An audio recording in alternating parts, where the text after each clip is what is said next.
Lunchtime po, kain po tayo. Meron po ako ditong fried talong at saka bangos, no? Perfect time para itry po natin yung pinadala ni Perfect Match na sweet but sugar-free. Yun po yung binabayaran doon, no? Bagoong na sweet but sugar-free. Ang total calories po nito, 1 tablespoon, 34.58. Ang fats included, 2.5 grams. Net carbohydrates, less than 1 gram. So, 0.5 lang po. And meron po siyang kasamang protein na 2.6 grams. Ayan. Sakto para sa talong.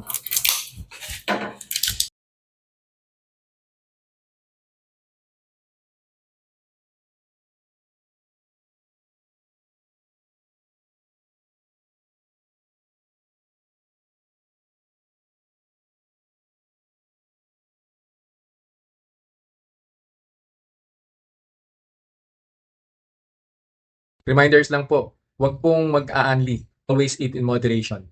Di po ako doktor, so whenever in doubt, konsulta po kayo sa doktor ninyo. And yung results po ng mga review na ginagawa ko, it may vary. So huwag niyo pong i-expect na yung resulta sa akin is magiging kapareho po ng resulta sa inyo. So yun lang po. Have a nice day. Conclusion na po tayo dun sa kinain kong talong and fish with the perfect match bagoong. So ito pong bagoong na to, this is sweet pero sugar-free po siya. So nag-start po yung blood sugar ko at 106.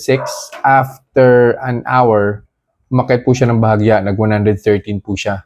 And then on the second hour, nag-plus 4 pa po. So ang second hour po niya is 117. After 10 minutes, bumaba na po siya ng 115. And then after 5 more minutes, nag-113 na po siya. So pababa na po yung blood sugar ko. Well, yung minimal na increase na yun, I was kind of expecting it kasi ang eggplant, meron po yung carbohydrates eh. For every 100 grams ng eggplant, 6 grams po yung total carbohydrates nun. So kung medyo marami-rami rin po yung nakain ko eh, kung mga 100 grams, 150 grams po yun, talagang magkakaroon po ng blood sugar spike. Ang maganda po sa bagoong na to, no, hindi po siya nakadagdag dun sa blood sugar increase. I mean, kasi kung meron po itong ingredient that would trigger a blood sugar increase, mas mataas pa po dun yung magiging blood sugar increase ko po. Dadagdag po siya rin sa carbohydrates ni eggplant. So, ang conclusion po natin, wala pong problema dito po sa bagoong ni Perfect Match. No? Perfect na perfect po ito.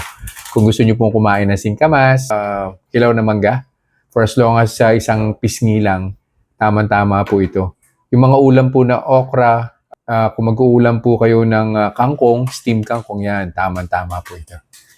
So, yun lang po for this review. I'll see you guys in the next vlog. Bye-bye.